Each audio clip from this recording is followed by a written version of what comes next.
Bom, pessoal, vamos dar continuidade então ao nosso aprendizado, sobre como tratar coleções fotográficas. O tema que nós vamos abordar agora é o uso criativo de acervos fotográficos.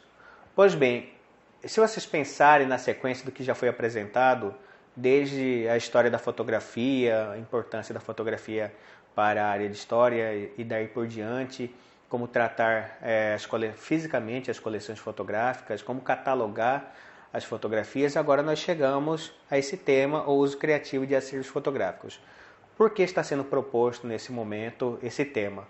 Está sendo proposto esse tema porque a gente tem que pensar em alternativas, em estratégias para trabalhar o conteúdo presente nos acervos fotográficos e assim dar mais visibilidade a esse conteúdo, porque tendo mais visibilidade, essas imagens circulando em meio à sociedade permite as pessoas entenderem o quanto é importante preservar esses acervos, porque vem uma imagem, então você vê naquela imagem, fala, ó, que interessante, que bacana, né?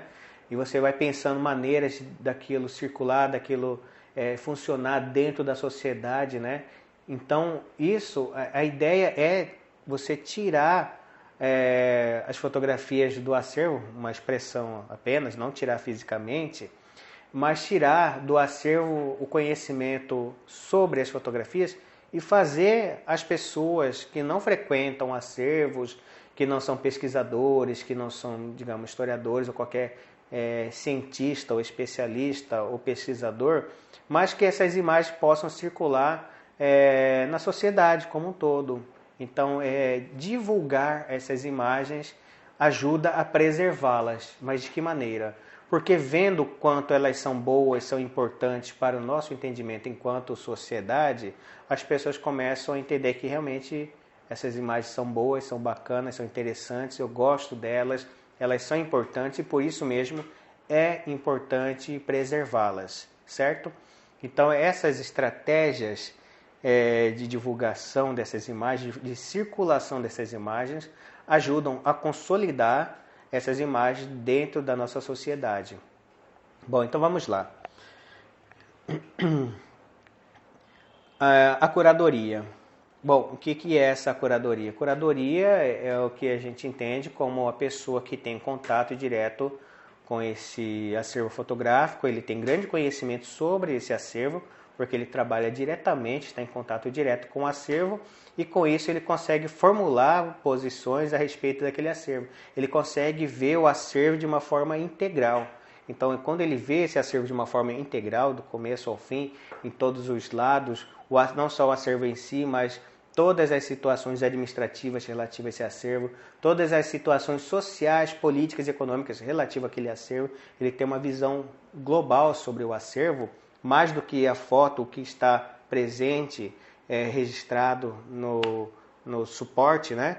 Então, quando ele consegue enxergar todo ele é a pessoa, ou ela, claro, ele ou ela é a pessoa mais habilitada para poder lidar com esse acervo. Então, essa pessoa, o curador, é a pessoa mais indicada para se dialogar e ver estratégias de divulgação, de trabalhar esses acervos fotográficos. Bom, então vamos lá. A curadoria. Tradicionalmente, a atividade de curadoria está associada a sentidos administrativos e técnicos. O curador é o responsável pela guarda do acervo institucional. Dele depende a aplicação de formas de controle patrimonial, de tratamento físico e documental das coleções e arquivos. Como decorrência desse enfoque, o curador é entendido como um profissional que detém um conhecimento técnico especializado sobre o segmento por ele tratado. Então, o curador é, como eu disse agora, na leitura, é essa pessoa especializada no acervo fotográfico. Por quê? Porque ele é que vai se debruçando sobre o acervo, como eu disse, não só nele fisicamente, mas em tudo que circula em torno desse acervo. Questões administrativas relativas ao local de salvaguarda, questões da aquisição desse acervo, os motivos que levaram à aquisição, a família da qual pertencia o acervo, ou de onde veio, se veio de alguma instituição. ele tem controle de todas essas informações que vão muito além do que está presente na própria imagem, na própria fotografia. O curador tem a tarefa de definir o conceito da mostra e fazer uma intermediação entre as diferentes áreas de produção, patrocínio, pesquisa, levantamento e documentação institucional dos objetos selecionados para exibição no formato que for. Então, é importante dizer que o trabalho do curador é aquele que vai orientar a ação e as formas de se trabalhar o próprio acervo, né? E que não precisa ser unicamente como uma exposição, como a gente imagina tradicionalmente o que fazer com o acervo, fazer uma exposição fotográfica, mas pode ser outras formas, e é isso que esse projeto, pelo menos essa última aula, tenta apresentar, né? Espera apresentar. No caso de exibição e exposição, o curador é responsável pelo projeto museográfico, projeto de iluminação, projeto arquitetônico, que implica a criação do mobiliário, do dispositivo, dos objetos cenográficos, etc. Também é responsável pelo designer gráfico, sonoplastia, cenografia, montagem, etc. Então, ele vai pensar, junto com outras pessoas, mas, é claro, principalmente ele, sendo o curador, nas formas para poder fazer a circulação desse material do acervo, né? O material produzido pela ação do curador na investigação e seleção das peças tende a ser visto como uma apropriação do acervo e não algo que foi construído por ele. Pois bem, porque quando a gente olha para uma imagem fotográfica, logo a gente vai pensar no fotógrafo, a gente não vai pensar diretamente em quem foi responsável pela realização da exposição, né? Pelo tudo que o curador teve que passar, né? Ou teve que pensar em organizar para realizar essa exposição, ou um livro, ou qualquer outro material que seja. Geralmente, quando a gente olha uma fotografia, a gente vai se atentar para o que está aparente na fotografia e para quem realizou aquela fotografia. Só em um segundo momento é que a gente costuma pensar em quem elaborou o livro que consta a fotografia, quem elaborou a exposição, que muitas vezes não é quem realizou a fotografia.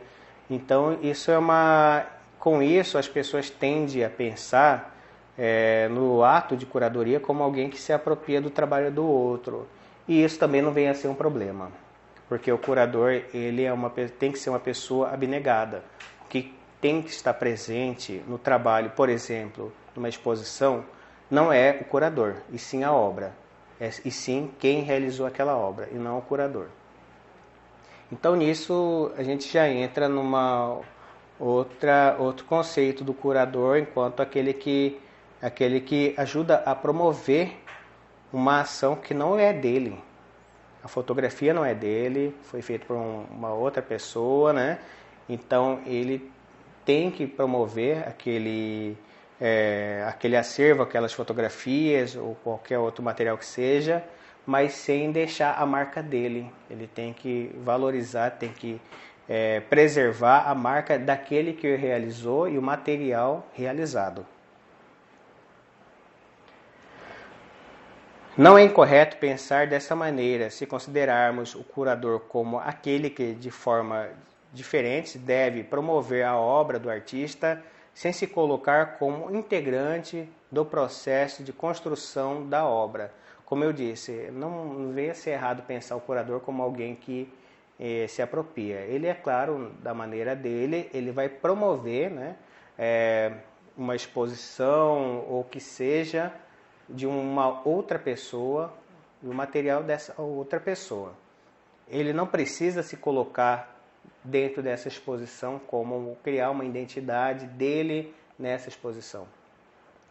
Mesmo quando convencido da necessidade de mudanças, o curador dos museus de história tem de lidar com catálogos com parcas informações, quase nenhuma sobre contexto e uso de objetos. Todas produzidas anonimamente e muitos acrescentadas posteriormente sem distinção dos dados originais, comprometendo as informações do coletor.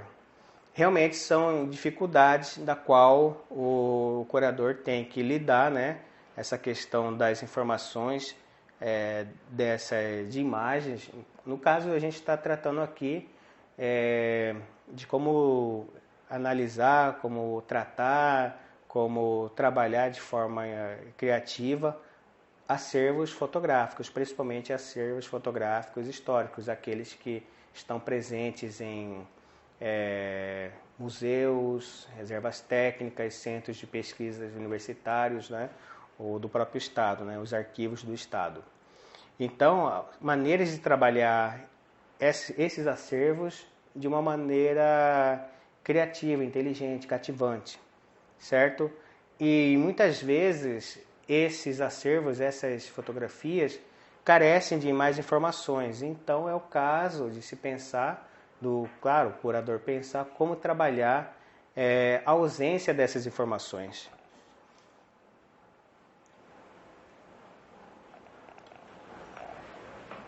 A herança de procedimentos de catalogação e exposição com base em critérios extracientíficos, somada ao desprestígio das funções de curador dentro da universidade, são os produtos de uma prática recorrente na área de ciências humanas, que sempre utilizou de forma secundária os documentos provenientes da cultura material. Bom, realmente a questão do uso da imagem como trabalhada sempre foi um problema no campo científico, o uso dessas imagens que muitas vezes usado apenas de forma ilustrativa e não são questionadas, não são investigadas, não são propostas novas ações para elas. Como já foi tratado anteriormente, a imagem, a fotografia, ela não deve ser creditada no sentido de se dar crédito de verdade à imagem, como se ela fosse um recorte do real. Ela é uma construção social. Ela é uma escolha não só intencional, né, do fotógrafo, como não intencional, que são os elementos da cultura que estão presentes no modo de agir, de pensar do fotógrafo, que de uma maneira talvez não tão clara para o próprio fotógrafo, vão levar ele a selecionar a pose, o enquadramento ou outros elementos, que no final das contas ele registrará e se tornará uma fotografia. Compete aos pesquisadores da área de ciências humanas trabalhar o conteúdo formal dos acervos de imagens de maneira que ele seja compreendido e utilizado pedagogicamente e culturalmente, extrapolando o âmbito da academia. Como eu disse, essa é a proposta, retirar esses acervos, retirar uma maneira de dizer, uma expressão, né? Utilizar essas imagens dos acervos de uma maneira mais pedagógica, mais cultural, mais atrativa, né? Então, não reproduzir aquilo que nós vemos geralmente em trabalhos de conclusão de curso, de graduação, ou dissertação de mestrado, ou tese de doutorado, onde a imagem aparece para ilustrar, para reforçar algo que está escrito antes, né? Então, tem que deixar a imagem falar por ela mesma. E isso você vai conseguir a partir do momento que você construir uma sequência, um formato, uma maneira que deixe a pessoa que vai observar aquela imagem interpretar. Se diz uma coisa sobre arte que eu acho que também é válido nesse sentido. Sobre arte se diz que toda vez que uma peça tem que ter muita legenda para explicar o quanto aquela imagem é importante, você esvazia um pouco de sentido a obra. Então, se a gente pensar em relação à fotografia, é importante que a gente entenda assim, a importância do que está retratado na fotografia, o que está plasmado no papel, pelo nosso próprio entendimento. E se a gente precisar de muitas palavras, a gente pode acabar empobrecendo a leitura.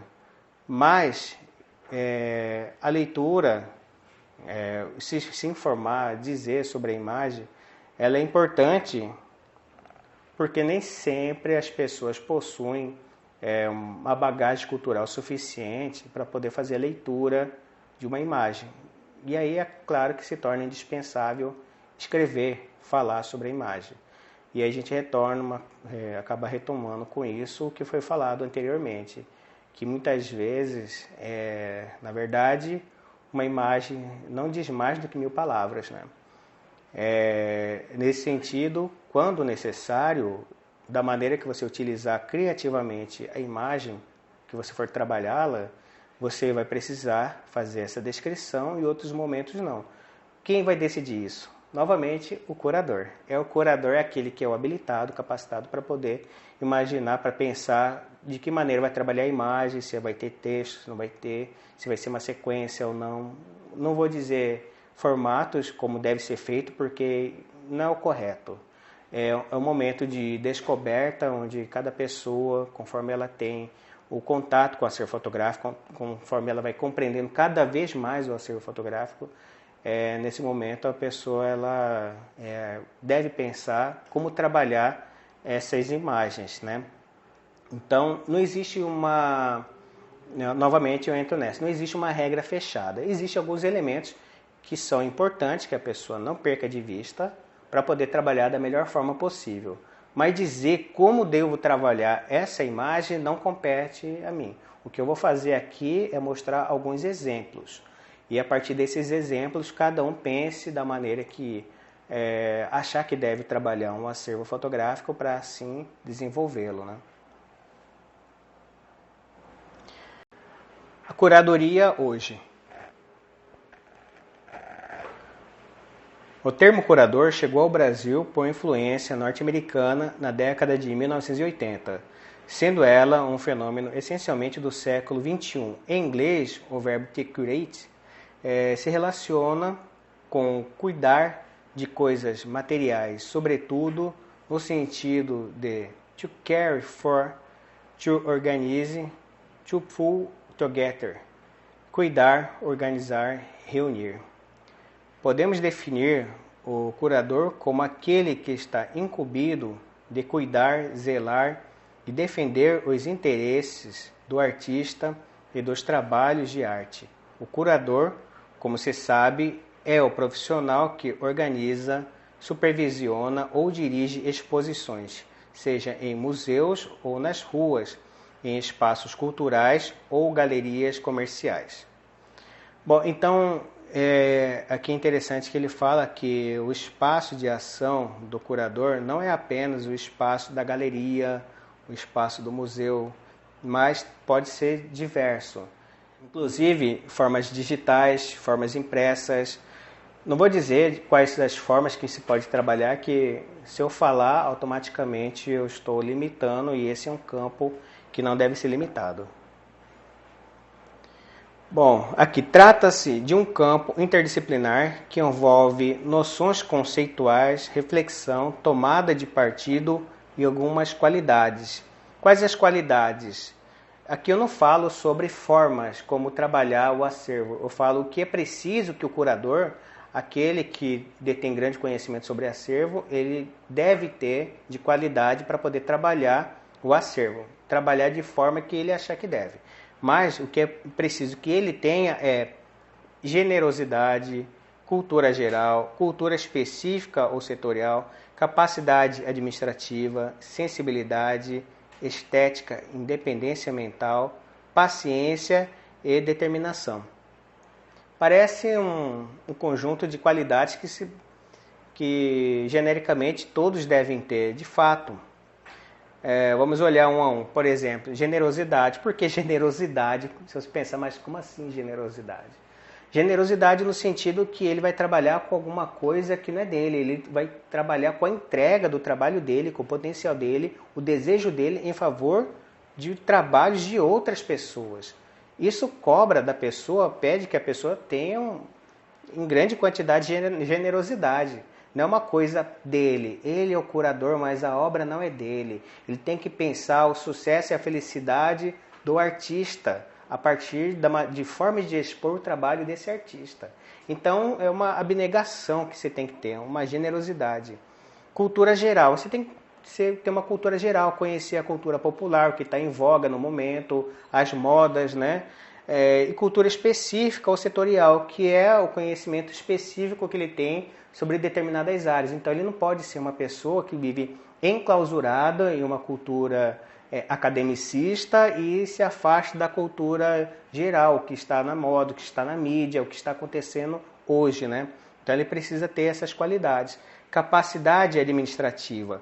Por que capacidade administrativa? Porque não é só um ato de criatividade, a curadoria. É um ato administrativo. Você tem que saber como trabalhar o acervo, como conversar com as instituições de guarda.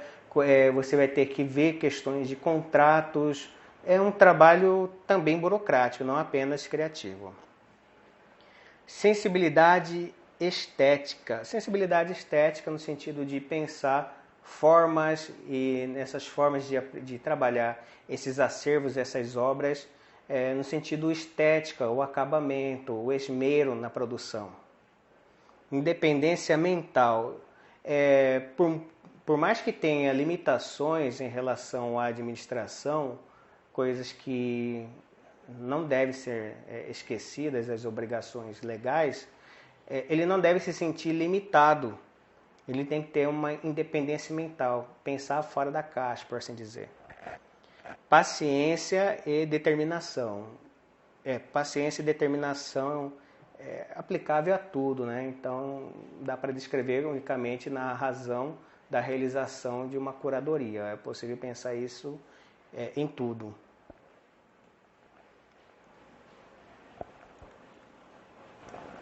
Dedicação à obra alheia. Como eu tinha falado anteriormente, em generosidade, é isso. Você vai se dedicar à obra de outro, então você precisa, é claro, de uma generosidade, né? Vamos lá. O curador dedica o melhor do seu tempo e de seu esforço à promoção e à difusão do trabalho alheio, o que exige uma dose inquestionável de generosidade, de espírito de doação e de desprendimento, pois ainda que existam hoje os chamados curadores estrela, as maiores estrelas serão sempre e inquestionavelmente os artistas. Então, como eu disse, é uma questão de abnegação. Você vai se dedicar ao trabalho de outro. Então, essa coisa da vaidade do curador que realizou o trabalho de um grande artista não deve existir, porque senão alguns elementos na obra de outro estarão presentes. Então, estarão presentes na obra de um artista gostos estéticos que são do curador. E isso não deve acontecer. O curador não deve ser aquele que tem ideias brilhantes ao redor das quais o trabalho dos artistas deve se encaixar. Em vez disso, o processo sempre começa com uma conversa em que se pergunta aos artistas quais são os seus projetos não realizados, e então a tarefa é encontrar maneiras de realizá-los. É até bonito pensar isso, alguém que se interessa pelo trabalho do outro e diz, eu quero realizar o seu projeto que ainda não realizou, a sua vontade, o seu desejo, né? Então isso mostra realmente uma abnegação, alguém que abraça a causa do outro. Isso é muito difícil. E principalmente o curador ele detém um grande conhecimento sobre um acervo que de modo ele poderia trabalhar ao gosto dele mesmo, mas a intenção não é essa. Ele pretende, a intenção dele é valorizar a obra da qual ele analisa, na obra da qual ele vai se debruçar, que é uma obra de outra pessoa. O curador deve ser, antes de tudo, um facilitador e jamais procurar sobrepor suas próprias convicções àquelas dos artistas com os quais trabalha, e para melhor conhecer os desejos dos artistas, deve estreitar contato com o Criador. Então, ele deve conhecer o artista, pensar como pensa o artista para poder entender melhor a forma dele pensar, se organizar, trabalhar e produzir. Porque se você entende de forma pormenorizada as ações de um artista como um ente próximo, como se fosse uma vozinha na sua própria cabeça, né? Uma vozinha guia. Então, com isso, você consegue entregar um trabalho de curadoria que atenda de forma mais eficiente ao que seria para o artista, ao que espera o artista. Pode existir regras, segredos, macetes e fórmulas mágicas para assegurar a curadoria ou a edição criativa de imagens. Só que ninguém as descobriu ainda. Dessa forma, esse trabalho limita-se a analisar uma série de experiências bem-sucedidas, né? Então, isso é interessante que o autor da qual esse trabalho se baseia, ele já deixa claro que tem várias ideias bacanas, mas não tem uma regra para como fazer um projeto bacana. O que existe são alguns conceitos que o curador deve se balizar, né, em relação ao comportamento que ele precisa fazer, mas não uma fórmula final, né?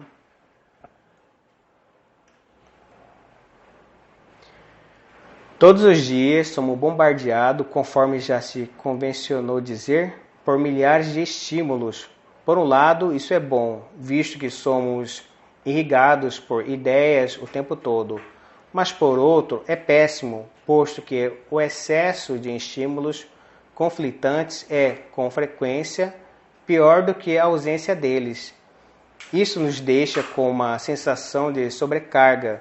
Mas uma coisa é certa: quem deseja criar precisa se informar e manter-se sempre a par do que está acontecendo em suas áreas de atuação. Bom, daqui é interessante quando diz o excesso de estímulo é conflitante.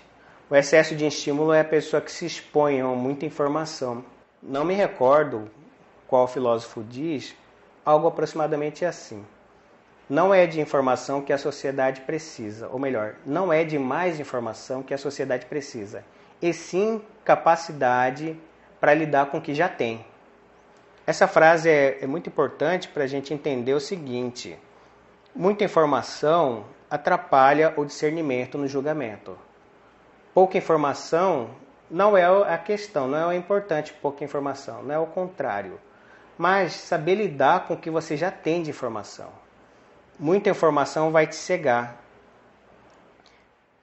Carl Gustav Jung, em 1913, propõe um método que visa mergulhar no próprio inconsciente, não para interpretá-lo, mas para estabelecer um diálogo criativo com parceiros imaginários, que tanto podem ser humanos quanto animais ou até mesmo vegetais, e dessa forma transformar uma ideia num projeto. Eu acabei de falar agora há pouco de um amigo imaginário, né? Uma vozinha na cabeça, como um inconsciente, um diálogo, né? Um amigo invisível, pode ser usar a expressão que for, mas é aquele momento em que a gente conversa com a gente mesmo, a gente mantém um diálogo mental, né? Como se houvesse alguém com quem a gente possa interrogar, questionar, né? Parece aquele louco que fala sozinho. Mas essa pessoa que fala sozinha, ela tem também um diálogo mental que é necessário para se chegar a alguns pontos. Muitas vezes a gente precisa de alguém ao nosso nível para conversar, para nos questionar e questionando podermos avançar. E muitas vezes um diálogo mental com alguém que a gente possa conversar, no caso, nessa partezinha que o Carl Gustav Jung fala em conversar, estabelecer um diálogo criativo com parceiros imaginários, é isso que ele aponta. Você precisa ter um momento de epifania, né, onde você vai ter uma abertura de conhecimento, e isso você vai ter a partir de um diálogo que te obriga a pensar mais além do que você tinha como resolvido, né? Então, isso é interessante para você, para todo mundo, em qualquer momento, para você avançar em cima de algumas questões, alguns conceitos. A gente precisa ter essa ação de diálogo com nós mesmos, de nos questionarmos para que a gente possa ter uma visão mais clara sobre as nossas escolhas. Bom, aqui eu vou fazer uma referência à fonte de inspirações como apontado por Pedro Carpe Vázquez, que é o autor dessa obra da qual nós estamos nos debruçando e trabalhando essa aula. Então ele aponta a fonte de inspiração, o site BrainPix, né? E lá tem um conjunto de dicas para que serve para despertar a criatividade. Vamos lá, vou listar agora. Conceda a si mesmo o desconfortável prazer de mudar de ideia. Não faça nada apenas visando obter prestígio, status ou dinheiro. Seja generoso, crie bolsões de quietude em sua vida. Nunca acredite nas pessoas que tentam lhe dizer que você é bom, que você é alguma coisa. Estar presente é uma arte muito mais recompensadora do que a produtividade.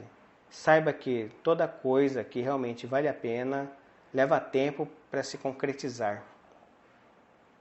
Então essas são algumas dicas que, como eu disse, são válidos para diversas áreas, principalmente para aumentar a criatividade.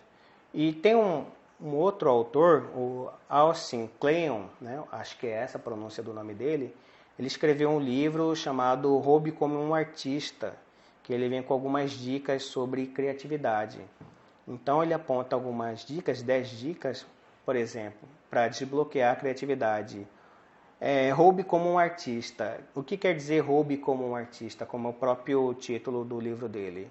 Quer dizer que no mundo nada é novo.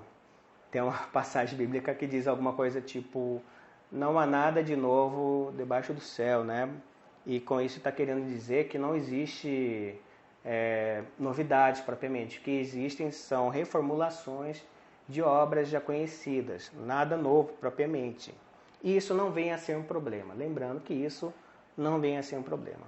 Se for fazer algo muito semelhante ao trabalho de outro, então tenha a decência de citar a pessoa da qual você teve inspiração.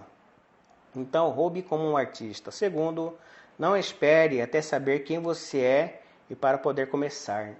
Então, não espere criar uma identidade, apenas comece. Com o passar do tempo, a identidade vai se formar. Escreva o livro que você quer ler. Então, não espere encontrar o que você precisa, o que você quer. Crie, se você não achar. Use as mãos. A ideia de usar as mãos a criatividade acaba sendo desperta ou disparada, principalmente com ações materiais, como, por exemplo, se você tem a vontade de até o final do ano conseguir uma casa, ou que seja, realizar uma exposição, comece escrevendo uma sequência. Quando você planeja, quando você coloca, materializa, mesmo que seja colocando no papel, uma concretização de uma ideia. Você está concretizando a partir do momento que você escreve, estipula datas, métodos, e isso ajuda a tirar da cabeça e começar a materializar em algo, nem que seja numa folha de caderno. Projetos paralelos e hobbies são importantes. É importante a pessoa ter uma vazão, alguma coisa a mais, para poder se desenvolver. O segredo: faça um bom trabalho e compartilhe-o com as pessoas. Então, fazer um bom trabalho e compartilhar permite você ter o feedback do seu trabalho e, com isso, você melhorá-lo num segundo momento.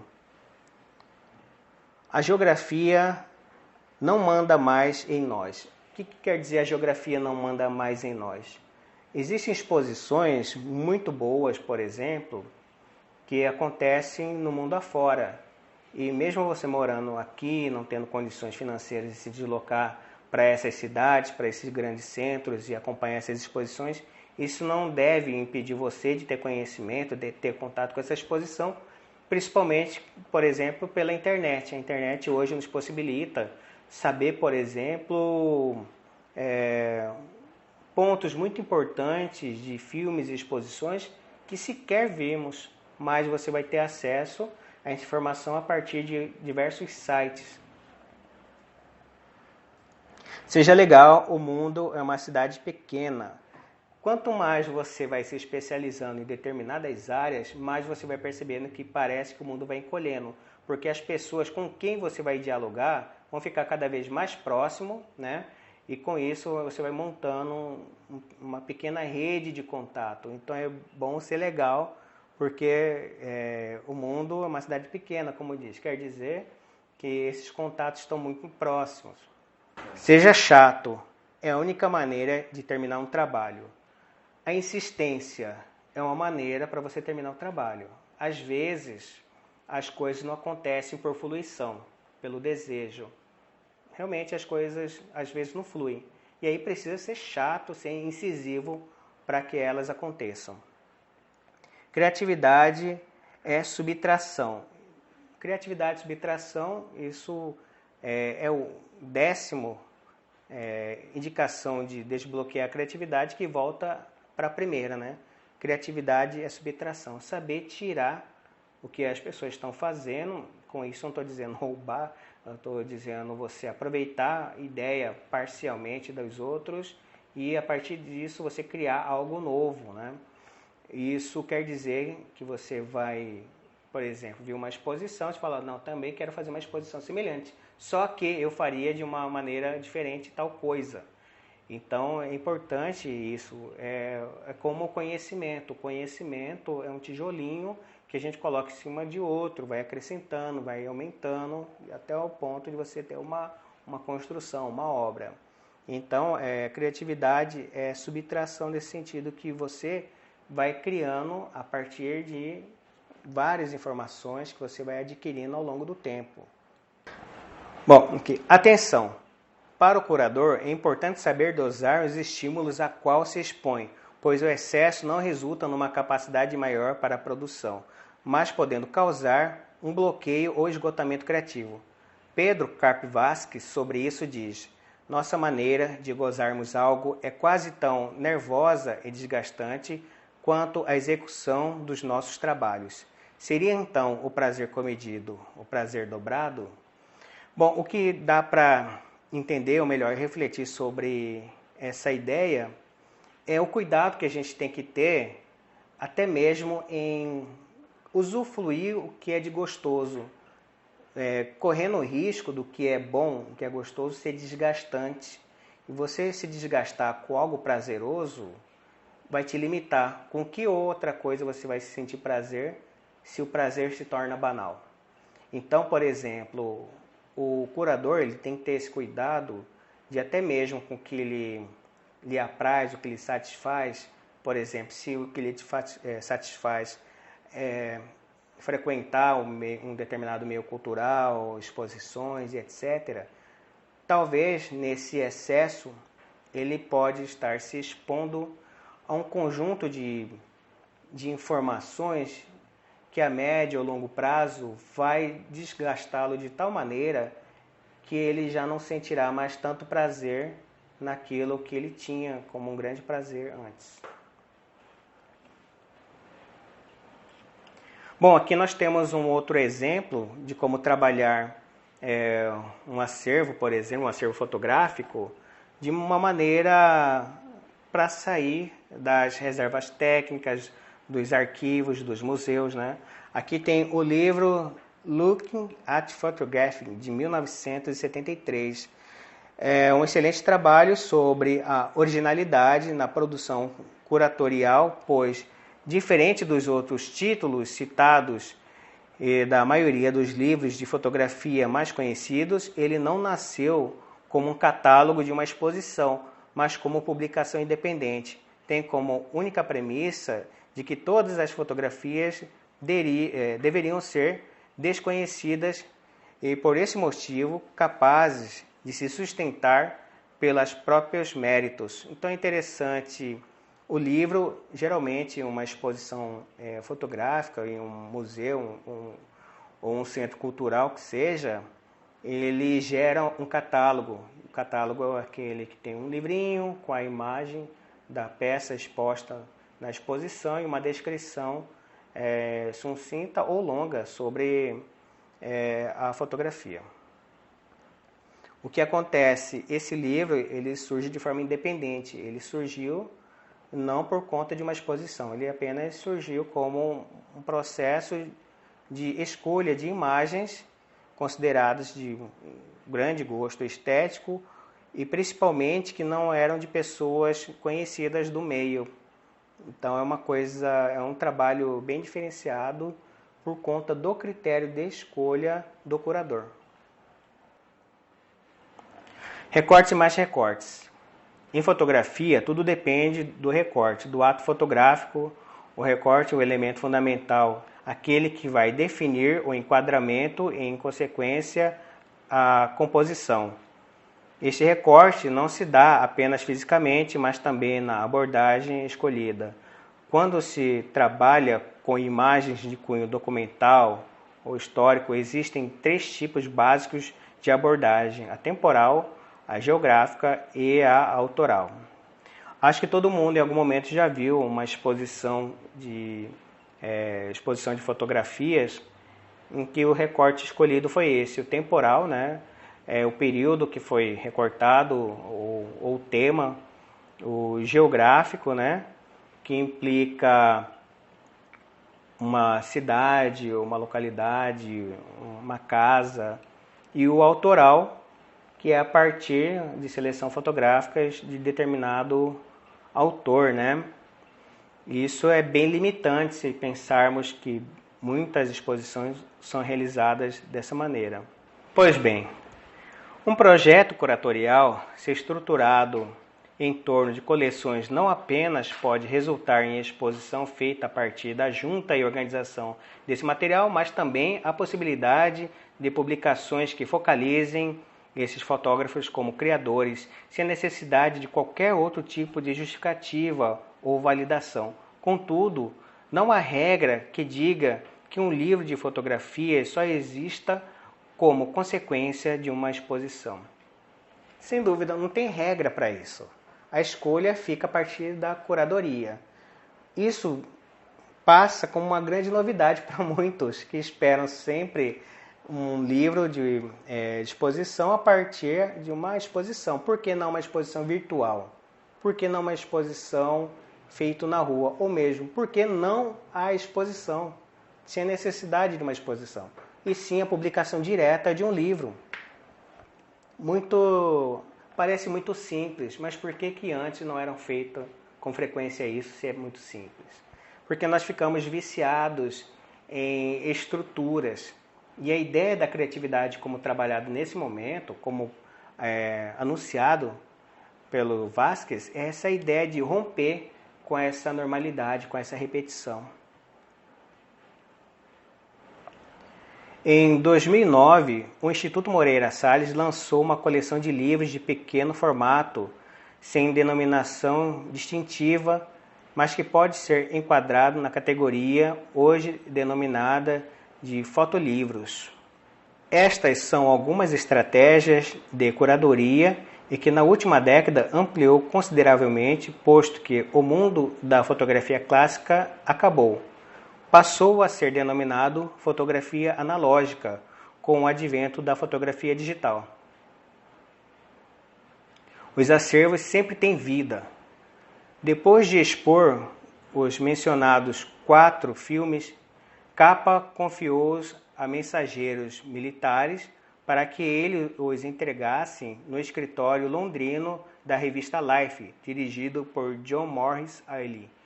O editor Hans Wilde examinou os 4 rolos de negativo ainda úmidos e disse que as fotografias realizadas por Robert Capa eram simplesmente fabulosas. Mas, no afã de secar os filmes rapidamente, seu assistente, Dennis Bank, destruiu quase todo o material, com exceção das citadas 9 imagens. Recentemente, no entanto, surgiu outra versão extremamente desabonadora, tanto para Capa quanto para Morris, a de que o célebre fotógrafo simplesmente teria amarelado no dia D e montado uma farsa com o beneplácito de seu amigo John Morris para justificar a falta de uma documentação mais consistente. Essa história demonstra que mesmo um conjunto de imagens de acervos que pareciam amplamente estudadas e conhecidas há mais de meio século pode oferecer novas perspectivas e interpretações. E aqui a sequência é a imagem. Por que construído, falseado a cena? Pois que se ele não participou diretamente do conflito, não estava presente, ele precisava criar imagens sobre o ocorrido para poder ter divulgação nos jornais, na revista. Então, ao que se diz, algumas cenas foram construídas, a exemplo dessa daqui do soldado em queda, como alvejado por uma bala. Essa imagem foi, ao que tudo indica, construída, né? Não foi realizado, não foi um fato verídico, foi construído para ser fotografado. Bom, temos aqui outro trabalho interessante, que é um conjunto de imagens selecionadas para montar um livro visando um público mais infanto-juvenil. Quase sempre fotografias de perspectiva histórica são tratadas de forma didática. Então tem surgido no último tempo uma série de iniciativas destinadas aos mais jovens, em particular às crianças, que nos oferece uma perspectiva renovada e prazerosa do uso das fotografias do passado. E aqui nós temos uma imagem, uma cena, uma imagem antiga trabalhada como de forma didática, como para alfabetizar crianças. Está lá escrito "I come imagem", traduzindo seria "I como imagem". Então, trabalhando o letramento, a alfabetização a partir de imagens clássicas, né, antigas. E aqui outra na sequência, um conjunto de crianças se abraçando e andando, e a legenda "A come amias", seria então "A como amizade". Outro livro, como exemplo do uso dessas fotografias, está esse daqui como um livro de bolso. No mesmo ano, Pedro Carpe Vasque escrevia A Princesa Isabel, o Gato e a Fotografia, livro que utiliza retratos fotográficos de época da família imperial brasileira. O interessante nesse caso específico é que todas as fotografias foram extraídas do CD-ROM Princesa Isabel, retratos fotográficos nas coleções Museu Imperial e Arquivo Grão-Pará. Então era um acervo que já tinha sido identificado, organizado, catalogado e estava presente a consulta e a venda em CD-ROMs, né? O que fez, então, Pedro Carpe Vasque selecionou essas imagens em que estavam presentes com frequência um gato ou vários gatos, já que a princesa Isabel tinha gosto por esse animal, e selecionou essas fotografias e montou um livro. É bem interessante pensar que foi feito um livro, montado um livro, usando fotografias da Princesa Isabel, já existente em CD-ROM, no arquivo, e selecionada as fotografias que apareciam gato. Então, para quem é amante de gatos, é interessante ver uma coleção, um livro montado com uma coleção histórica da família imperial brasileira, com imagens de gatos da época. Por fim, chegamos ao trabalho conhecido como Poses do 19, que foi uma seleção de fotografias de um acervo. Vamos aqui para essa leitura. Para Solange Frazão de Lima e Vânia de Carvalho, do Museu Paulista da USP, a experiência que possibilitou trabalhar a coleção Militão Augusto de Azevedo foi a parceria com o artista plástico Gavin Adams. A questão abordada na produção audiovisual foram os padrões de pose, produção seriada e construção de identidades sociais. O artista plástico foi introduzido a uma vasta documentação antes apenas de uso de pesquisadores e acadêmicos. Trabalhando junto com a curadoria do acervo e trazendo sua experiência artística, foi possível desenvolver uma obra audiovisual que, sem legendas, locução ou atores, possibilita conhecer a lógica de composição fotográfica de Militão Augusto de Azevedo pela reprodução sequencial de diversas fotos de mesma dimensão física e mesmo enquadramento dos personagens. Então, esse trabalho foi selecionado a partir de um acervo, né? Do acervo do Militão Augusto de Azevedo, e essas fotografias foram escolhidas usando alguns critérios, acompanhado, é claro, do curador.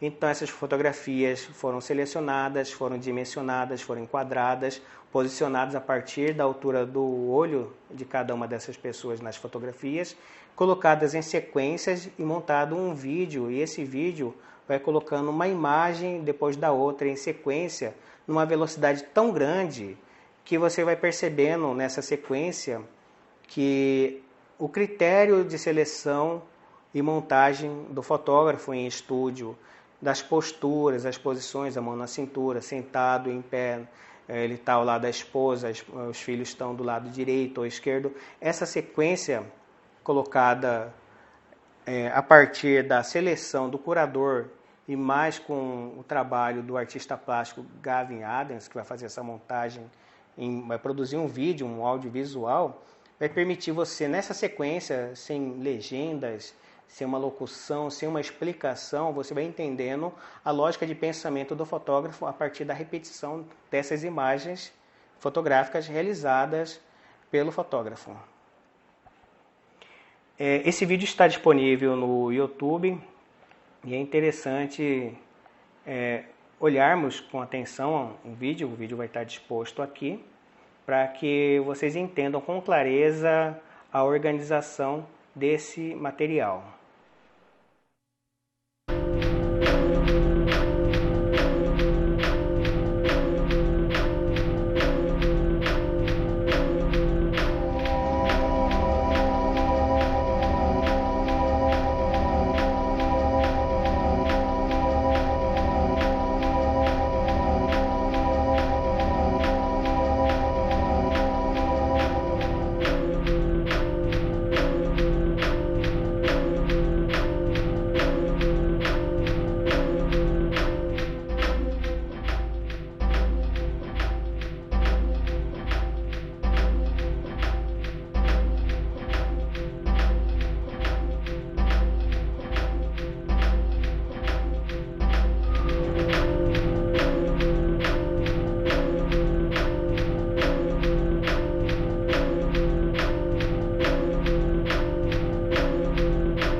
Bom, vocês acabaram de ver o vídeo e é possível perceber então que o resultado final é um vídeo que coloca em movimento veloz 1.338 retratos, causando um efeito de quase fusão entre o personagem na fotografia e o personagem da fotografia seguinte.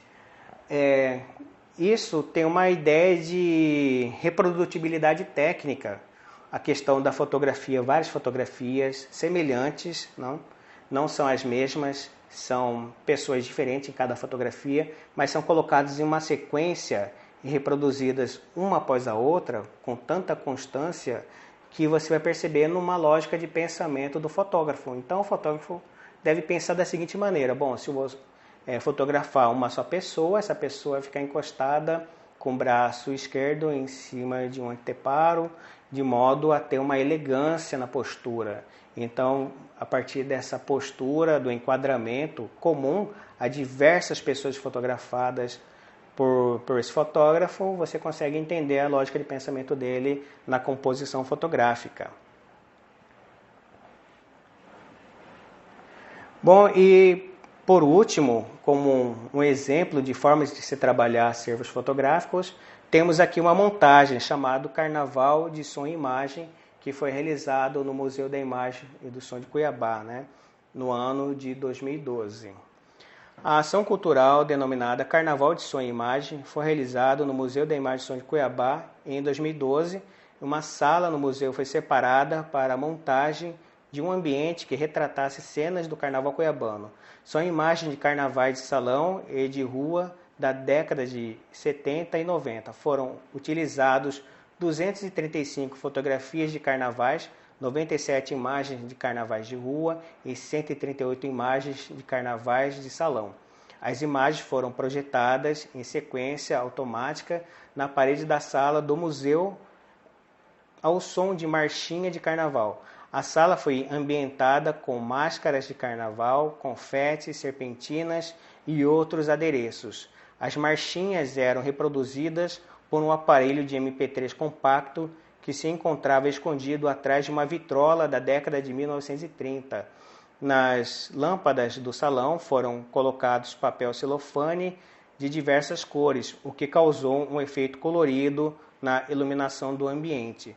Com isso, conseguimos montar um ambiente onde o visitante se sentisse dentro de um baile de carnaval induzido por meio de som, imagem, luzes e um ambiente decorado. O custo para a realização desta ação foi de R$30.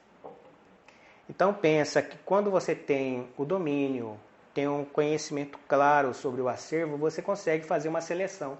No acervo Lázaro Papazian, esse que foi o acervo utilizado, um acervo extenso, foi selecionado fotos de carnaval.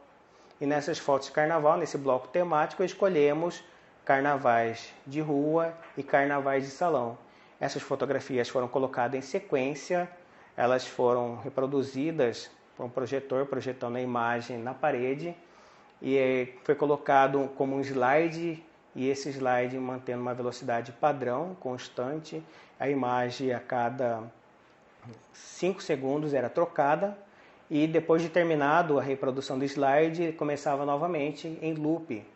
Então, o que tinha ao fundo, no ambiente sonoro, era várias músicas, marchinhas de carnaval, que estavam no aparelho de MP3, uma caixinha guardada, compacta, escondida atrás de uma vitrola antiga da década de 30. Então parecia que estava saindo dessa vitrola, mas não, era dessa caixinha de som.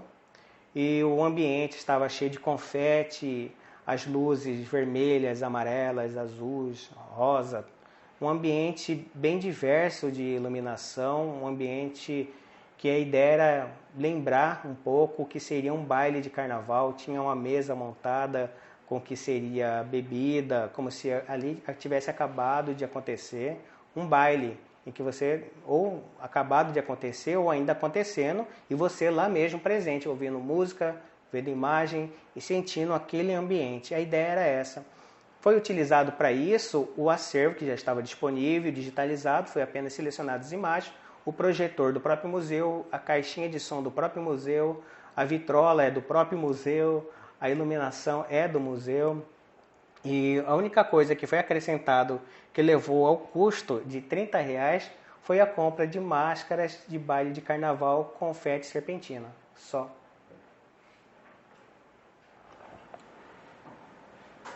E aqui na sequência, as imagens desse cenário montado nessa sala do museu com a proposta do Carnaval de Som e Imagem.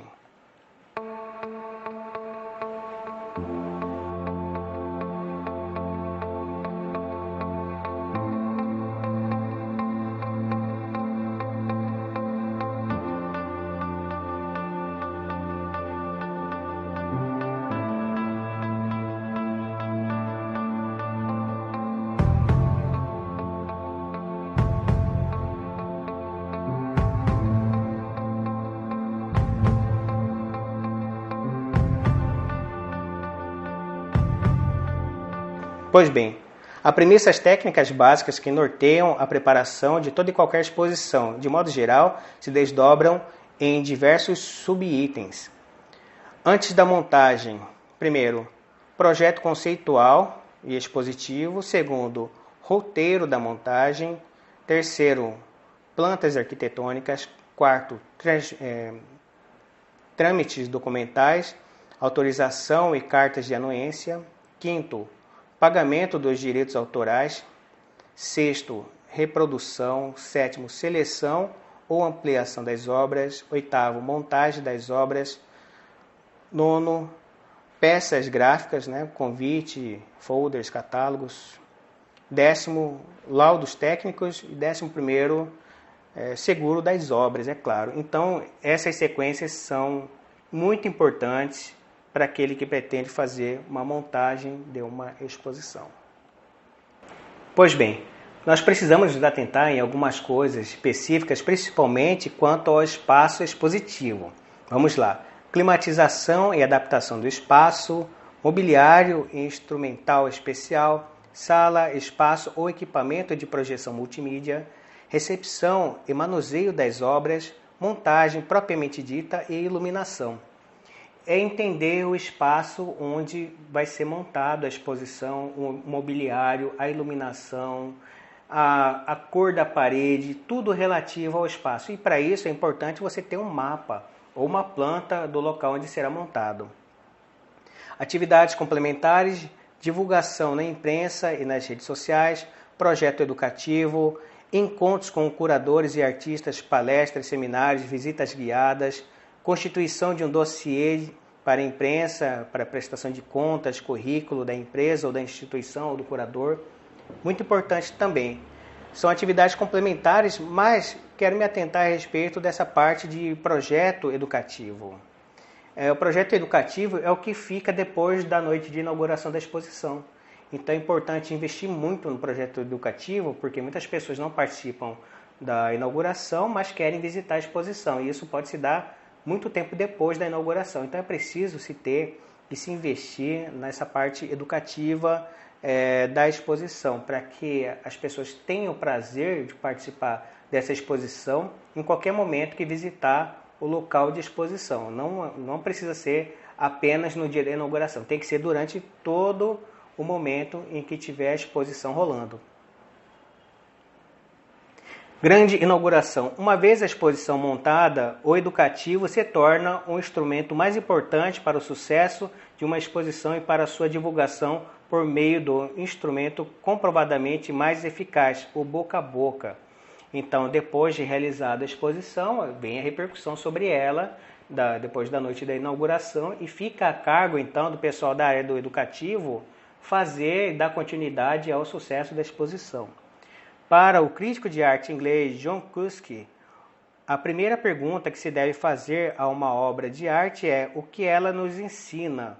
O que o curador precisa compreender, em primeiro lugar, é que, por mais estrela que ele seja, depois da exposição montada e inaugurada, quem manda no pedaço são os integrantes do projeto educativo.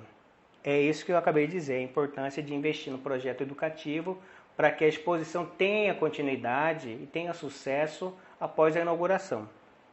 Assim sendo, é de suma importância conceder toda a atenção possível ao educativo e incentivar a prática das visitas guiadas com os curadores ou com artistas, ciclos de debates, mesas redondas e etc. Bom, então com isso a gente já está fechando esse tema. Então vamos entender o que foi falado até o momento.